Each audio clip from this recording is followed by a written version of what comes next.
Okay, so here we're going to be talking about carbonyls and primarily the physical properties of carbonyls.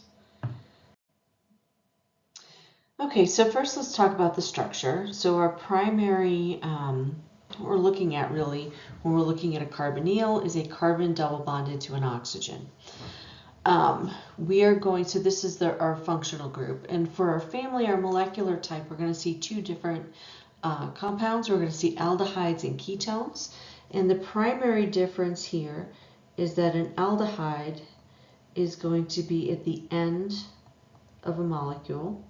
So you've got your carbon chain, and that aldehyde will sit at the end, whereas a ketone, that carbonyl is going to be sandwiched between two R groups.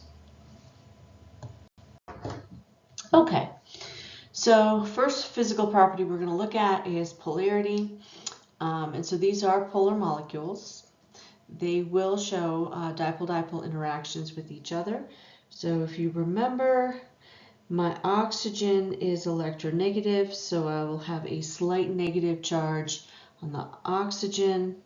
The other side of the molecule will have a slight polar charge, and so this is how they will interact with each other, right? Is that dipole-dipole interaction. Okay, so our next property is solubility.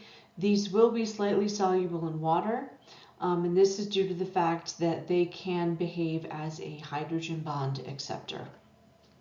Our last is phase change, and so the phase change for our aldehydes and ketones is going to fall between our ethers and our alcohols. And again, this is based on their overall IMFs and where they fall as far as that goes.